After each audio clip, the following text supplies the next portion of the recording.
Hey guys, welcome to Textbook Super Coaching. I Paneet welcome you to this class, rules class. मैं जानती हूँ कि आप लोगों को ग्रामर से बहुत डर डर लगता है, टेंशन लगता है, और एग्जाम के टाइम में आपको कुछ एक ऐसी सीरीज चाहिए तो जिससे आपकी पूरी ग्रामर रिवाइज हो जाए, आपको चीजें समझ में आ जाए, जिससे आपको थोड़ा थोड़ा डर लग रहा है वो थोड़ा सा इजी हो जाए। तो ये जो मैं सीरीज आप लोगों के लिए स्टार्ट करने वाली हूँ, इससे आपके ग्रामर के बहुत सारे क्वेश्चन सॉल्व होने लगेंगे। आपको जब चीजें समझ में आ जाएंगी तो क्वेश्चन सॉल्व होंगे, और सॉल्व होंगे तो आपका कॉन्फिडेंस बढ़ जाएगा। ठीक है, तो फटाफट स्टार्ट करते हैं। ये जो मैं आपको रूल्स कवर करवा रही हूँ इस सीरीज में, ये मोस्ट इंपॉर्टेंट रूल्स है। आप देखेंगे मोस्ट ऑफ द एग्जाम्स में इस पे बेस्ड क्वेश्चंस आ चुके हैं, चाहे आप कोई भी प्रीवियस ईयर पेपर उठा के देख लो, इस पे बेस्ड क्वेश्चंस आपको मिल जाएंगे। तो चलिए स्टार्ट करते हैं फटाफट, बिल्कुल टाइम ना वेस्ट करते हुए। पहला जो है हमारा 100 रुपीज नोट, ये एक क्वेश्चन आपने देखा होगा और ये बड़ा कंफ्यूजिंग लगता है। तो इसमें पहले रूल ये है कि देखो, सबसे इंपॉर्टेंट रूल ये है कि हम जो एस और ई एस होता है ना, हम प्लूरल हमेशा नाउन को करते हैं, बाकी किसी पार्ट ऑफ स्पीच को हम प्लूरल नहीं करते हैं। हम एडजेक्टिव्स को कभी प्लूरल नहीं करते। अगर आपका वर्ड एडजेक्टिव है तो आप उसकी स्पेलिंग में एस ई एस कभी नहीं लगाएंगे।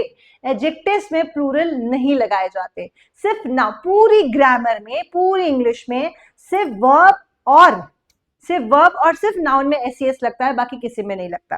ठीक है, अब हम इसको देखेंगे 100 रुपीज नोट जो मैं आपको पढ़ा रही हूँ। देखो मैंने यहाँ पे लिखा 5 स्टार, तो 5 स्टार। अब यहाँ पे मेरा मेन नाउन क्या है?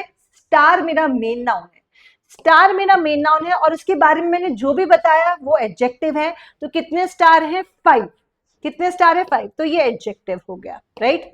तो अब मैं इसको लिखूंगी 5 स्टार। अब मुझे इसको प्लूरल करना है तो मैं क्या करूंगी? स्टार्स में एस लगाऊंगी तो प्लूरल हो जाएगा 5 स्टार्स।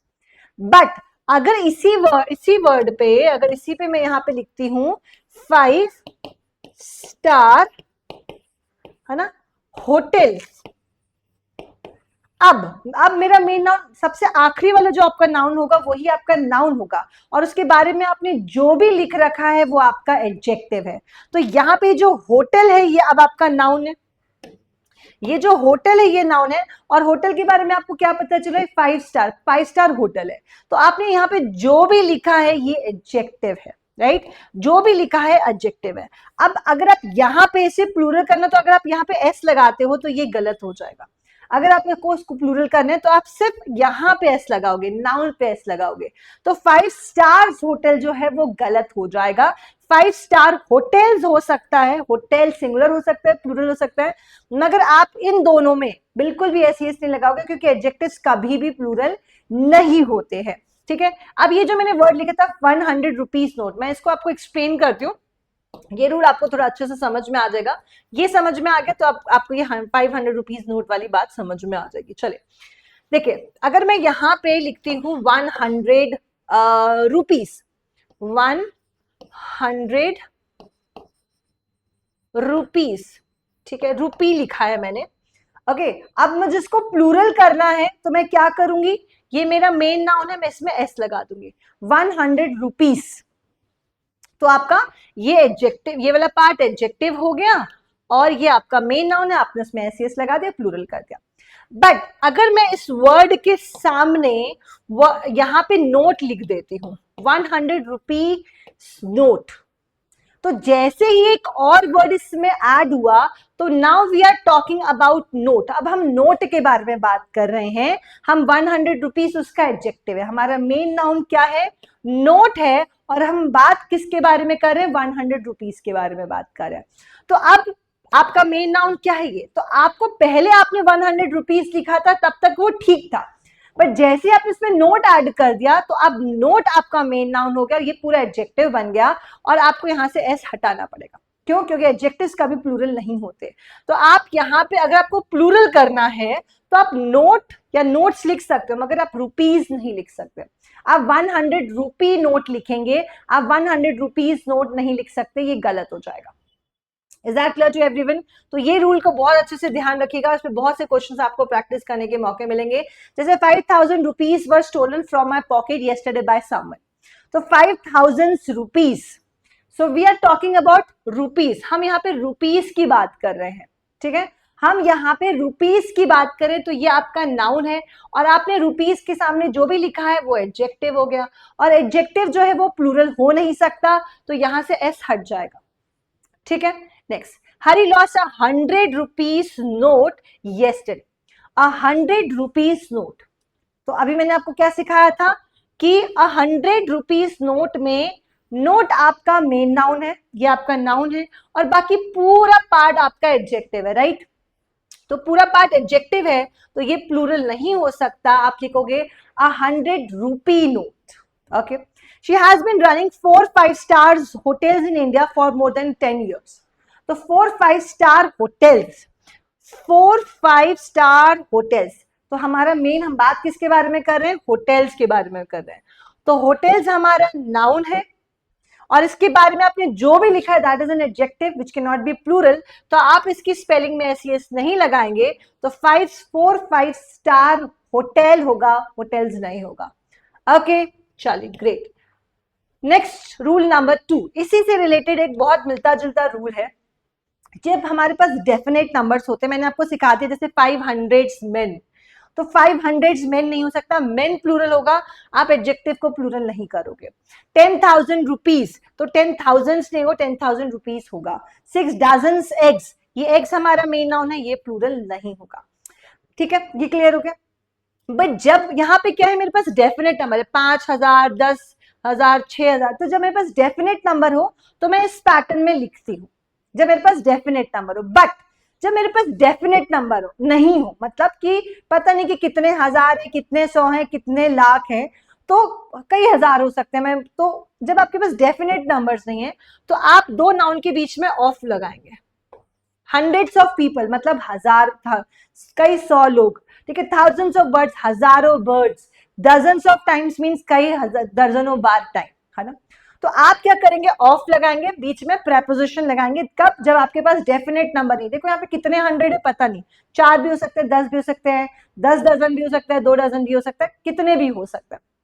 ओके, तो आप इसके साथ बीच में ऑफ लगाएंगे। और अब ये दोनों प्रेपोजिशन से अलग होने के बाद जब बीच में प्रेपोजिशन आ जाता है तो एक बनता है सब्जेक्ट और एक बनता है ऑब्जेक्ट। अब यहाँ पे एडजेक्टिव वाला फैक्टर खत्म हो गया। तो सब्जेक्ट ऑब्जेक्ट दोनों नाउन होते हैं, मतलब अगर आपको बहुत डिटेल में नहीं पढ़ा, मैं एकदम शॉर्ट में क्रिस्प बताऊं, तो आप इन दोनों को प्लूरल कर सकते हो। ठीक है, वैसे तो मैं कॉन्सेप्ट्स पे ज्यादा डील करती हूँ, मेरा पूरा फोकस कॉन्सेप्ट्स पढ़ाने में होता है, मैं यहाँ पे भी कॉन्सेप्ट में चल जाती हूँ, बट फिर भी मैं कोशिश करती हूँ कि मैं आपको शॉर्ट में क्रिस्प समझाऊं। तो शॉर्ट ट्रिक यही होगा कि अगर बीच में ऑफ आ रहा है, अगर आपके पास डेफिनेट नंबर नहीं तो ऑफ लगाएंगे, और ऑफ लगाने के बाद ये दोनों प्लूरल होंगे, hundreds of people, thousands of birds and dozens of times. तो ध्यान रखिएगा rule number 2।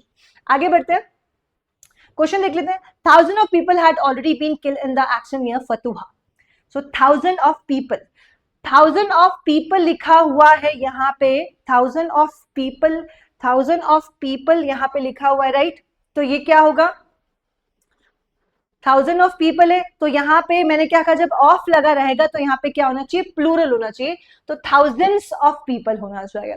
In the protest 200 of people, in the protest 200 of people. इस क्वेश्चन को बहुत ध्यान से देखना, मैंने क्या कहा था, जब आपके पास डेफिनेट नंबर होगा तो आप ऑफ नहीं लगाओगे। अब मेरे पास यहाँ पे डेफिनेट नंबर है 2, अब मेरे पास यहाँ पे डेफिनेट नंबर 2 है, तो मैं यहाँ पे ऑफ नहीं लगाऊंगी, मुझे ऑफ हटाना पड़ेगा।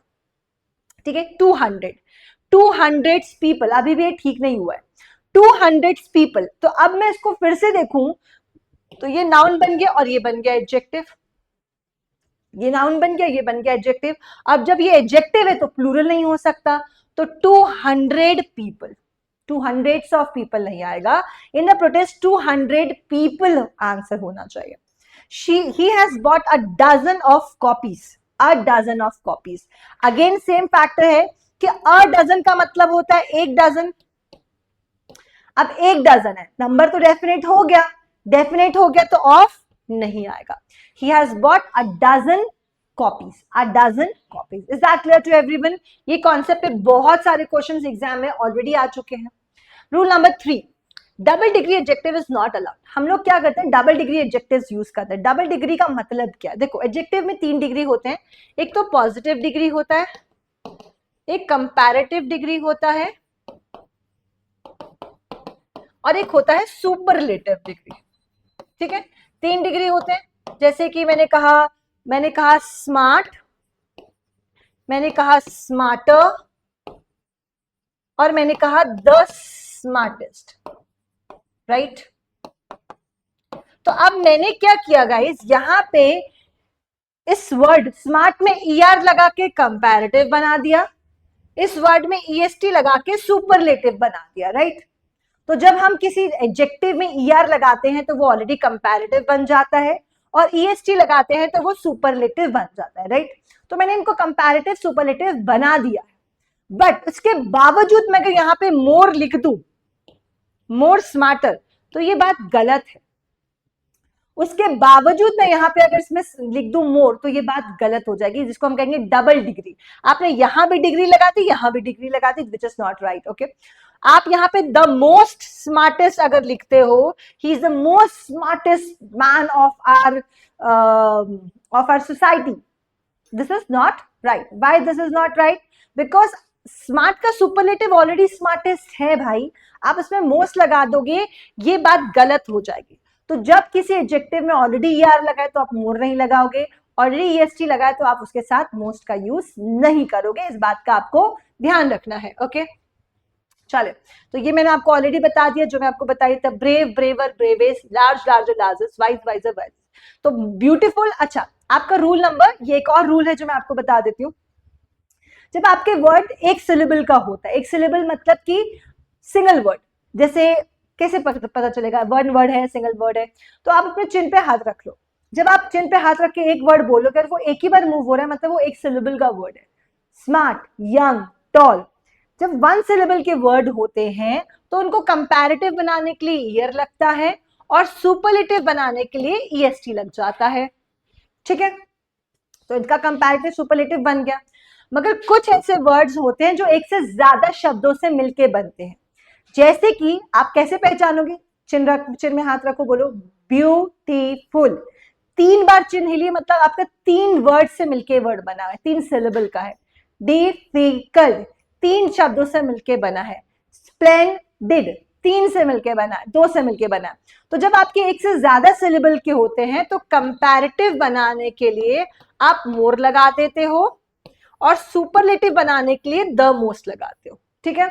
मगर अगर ऑलरेडी कोई वर्ड, अगर आपका वर्ड ऑलरेडी सुपरलेटिव बन चुका है या ऑलरेडी कंपैरेटिव बन चुका है, तो आप वहां पे दोबारा से मोर का यूज या मोस्ट का यूज नहीं करोगे, जिसे हम डबल डिग्री एडजेक्टिव्स कहते हैं, ओके। चलो ग्रेस, ये वाली बात समझा रही। She looks more better than my wife, पिटाई हो जाएगी इसकी। मोर बेटर हो सकता है क्या? गुड का कंपैरेटिव हमने बेटर बना दिया, गुड का कंपैरेटिव होता है बेटर, तो आप यहाँ पे मोर लिखोगे, गलत हो जाएगा। Burj Khalifa is the most highest building of all the building, most highest building नहीं हो सकता। आपने हाई का सुपरलेटिव हाईएस्ट बना दिया है तो आप यहाँ पे मोस्ट लगाओगे, गलत हो जाएगा, डबल डिग्री हो जाएगा। तो आप बोलोगे Burj Khalifa is the highest building of all the buildings. This app is less slower than that app. देखो, मोर मीन्स ज्यादा, लेस मीन्स कम, दोनों कंपैरेटिव है।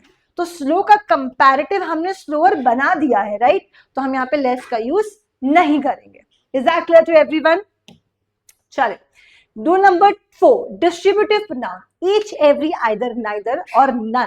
ये 4 वर्ड्स जो आपको दिख रहे हैं, ये याद रखना, ये चारों आपके हमेशा सिंगुलर होते हैं। अगर ये नाउन के साथ आए तो अपने साथ सिंगुलर नाउन लेते हैं, और अगर ये प्रोनाउन बन के आते हैं तो ये अपने साथ सिंगुलर वर्ब लिखते हैं। Each boy, either boy, every boy, neither boy, none boy, okay. Each is studying, either is studying, everyone is studying, neither is studying, या फिर none is studying. Is that clear to everyone? मेरी बात आपको समझ में आ गई? तो आपकी each, every, either, neither, none का जो रूल है, ध्यान रखना कि ये हमेशा सिंगुलर होते हैं। they have 2 brothers but I don't know either of them, ठीक है। इस पे हम एक अलग से रूल की क्लास लेंगे, ओके। ये वाला अभी आप बेसिक इसी को पढ़ोगे, बाकी हम बहुत अच्छे से इस पे एक पूरा लंबा सेशन जाएगा। देखो, ईच, एवरी, आइदर, नाइदर और नन को अगर मैं यहाँ पे लिखती हूँ, ये रूल बहुत इंपॉर्टेंट है, बहुत बार एग्जाम्स में आ चुका है। ईच, एवरी, आइदर, नाइदर के साथ अगर आप ऑफ लगाते हो डायरेक्ट नहीं, अगर मैं यहाँ पे ईच लिख रही हूँ और डायरेक्टली नाउन लिख रही हूँ तो मैं ईच बॉय लिखूंगी, ठीक है। बट मैं ईच के बाद ऑफ लगा रही हूँ, तो उसके बाद मैं द लिख के प्लूरल नाउन लिखूंगी, क्योंकि इसका मतलब है अनेकों में से एक। इसके बाद जो है हमेशा प्लूरल नाउन लगता है, जैसे each of the boys, each of the boys, each of the boys. आपका जो सब्जेक्ट होगा यहाँ पे आप जो लगाओगे ऑफ के बाद वो जो ऑब्जेक्ट है ये प्लूरल होगा। मगर अब यहाँ पे कंफ्यूजन ये होगा कि मुझे वर्ब कौन सा लिखना है, सिंगुलर या प्लूरल। एक बेसिक रूल या कॉन्सेप्ट बताती हूँ। प्रेपोजिशन के पहले वाला जो सब्जेक्ट वर्ड होता है वो सब्जेक्ट होता है, प्रेपोजिशन के बाद वाला वो जो होता है वो ऑब्जेक्ट होता है, ठीक है। प्रेपोजिशन के बाद वाला ऑब्जेक्ट होता है, प्रेपोजिशन के पहले वाला होता है सब्जेक्ट, राइट। और आपके ग्रामर में सब्जेक्ट के अकॉर्डिंग ही वर्ब आता है, याद रखना। हमारे ग्रामर में सब्जेक्ट के अकॉर्डिंग वर्ब आता है, सब्जेक्ट के अकॉर्डिंग वर्ब। अब आपका सब्जेक्ट तो ईच है, सब्जेक्ट आपका ईच है ना, और मैंने क्या सिखा, each, every, either, neither, none, ये सारे वर्ड्स क्या होते हैं, हमेशा सिंगुलर। तो आप इसी के अकॉर्डिंग वर्ब लोगे, तो वर्ब आपका यहाँ पे इज आएगा। Each of the boys is studying, each of the boys is playing, each of the students is studying. Is that clear to everyone? अगर डायरेक्टली नाउन प्रोनाउन को आपको, ये बहुत कॉन्सेप्चुअल चीजें हैं, अगर हम इसको कॉन्सेप्ट बेसिस में जाएंगे तो बहुत डिटेल में पढ़ेंगे, मगर जब हम इसको बेसिक्स में, अगर हम रूल के बेसिस में जाएंगे तो मैं आपको डायरेक्ट रूल समझा रही हूँ ताकि आपको समझ में आ जाए कि भाई इसमें हमें ये अप्लाई करना है। तो आप ईच ऑफ के बाद अगर कोई नाउन लगाएंगे तो प्लूरल आएगा, मगर वर्ब इसी के अकॉर्डिंग आएगा, प्रेपोजिशन के पहले वाले के अकॉर्डिंग आएगा, तो वर्ब आपका सिंगुलर हो जाएगा। ओके गाइस, चलो, each of the girls are rewarded, wrong. Each of the girls is rewarded, क्या हो जाएगा correct, is rewarded. Either of the books are useful for our exam, wrong. Either of the books is useful for our exam. Either of them are allowed to go and play, wrong. Either of them is allowed to play. Neither of them writes well, है ना, neither के according writes, और तो ये ठीक है, neither के according verb singular ठीक लिया है। neither are a good way to proceed, neither के यहाँ पे कुछ भी ऑफ नहीं है, तो neither आपका डायरेक्ट सब्जेक्ट है, प्रोनाउन का काम करे, तो ये सिंगुलर वर्ड होता है, इसके साथ आप सिंगुलर वर्ब लगाओगे, neither is a good way to proceed. Is that clear to everyone? तो इन डायरेक्ट रूल्स का ध्यान रखना, आपको बहुत अच्छे से हो जाएगी प्रैक्टिस। एग्जाम्पल देखते हैं, none of my friends are applying for this job, none of my friends, subject क्या है, नन है, और नन क्या होता है, सिंगुलर, तो none of my friends is applying, ठीक है। Each of the nurses were scrupulously careful about personal cleanness, subject क्या है, ईच, तो वर्ब क्या हो जाएगा, was, singular. Neither of the two medical students suspected missing girl case have so far been arrested. Subject is neither. Neither singular होता है, तो verb क्या आना चाहिए इसका, has so far been arrested. I hope मैं बहुत अच्छे से क्लियरली आपको इसको समझा चुकी हूँ, और आप इन पांचों रूल्स को प्रैक्टिस कीजिएगा, रिविजन किया, they are very very important. And guys, एक बहुत इंपॉर्टेंट अपडेट मैं आपको बता देती हूँ कि आप लोगों के लिए टेक्स्ट बुक बहुत मेहनत कर रहे हैं कि आपको बेस्ट टू बेस्ट एजुकेशन मिल जाए, हर चीज कम से कम प्राइस में मिल जाए, हर चीज आपको आपके घर बैठे ही बेस्ट हो जाए, कि भाई आपके सपने जो हैं वो साकार हो जाएं। पहले स्टूडेंट सिर्फ एक ही जॉब पे सोचते थे कि यार बस ये निकल जाए तो हो जाएगा, और उसी पे लगे रहते थे और बहुत चीजों पे ध्यान नहीं दे पाते थे। अब गाइज आपको एक सब्सक्रिप्शन में सारे बैचेस दे रही है टेक्स्ट बुक, जितने प्राइस में आप एक बैच खरीदते थे उतने में आपको 350 बैचेस मिल रहे हैं, 1.5 लाख मॉक टेस्ट मिल रहे हैं, 10,000 स्टडी नोट्स मिल रहे हैं, आपको 30,000 प्रीवियस ईयर क्वेश्चंस मिल रहे हैं, और live and recorded classes her batches की है, तो आप इसको ज्वाइन कीजिए। अभी आप जानते हैं बहुत सारे एग्जाम्स होने वाले, Delhi police, SSC exams, EMRS exam, UP police, GSSB, DD exams, there lot and lots of exams are coming. मगर सिर्फ इतने एग्जाम्स नहीं है, आपके जितने भी बैंकिंग एग्जाम्स है, आपके जितने भी एसएसटी के एग्जाम्स है, आपके टीचिंग के एग्जाम्स है, AEJ के एग्जाम्स है, आपके रेलवे के एग्जाम्स है, आपके इनफैक्ट स्टेट के भी जो भी वैकेंसीज आती है सबकी बैचेस आपको मिल जाएगी सिर्फ एक सब्सक्रिप्शन में, और प्राइस आपको कोई 5-10 हज़ार रुपए नहीं लगाना है, आपको सिर्फ 1099 रुपीज लगाना है। आप अगर कोड लगाएंगे PARI परी, PARI परी, परी कोड लगाएंगे, ओके, ARI, ये कोड लगाएंगे तो आपको 1999 के बदले 1099 में ये एक्सेस मिल जाएगा। 12 मंथ की वैलिडिटी, कोई 1-2 महीने की भी नहीं है। So you have a long validity, अच्छा खासा आपको सब कुछ दिया है। पढ़ना स्टार्ट कीजिए, मेहनत कीजिए, क्योंकि बिना मेहनत कुछ चीज पॉसिबल नहीं है। Thank you so much, bye, take care.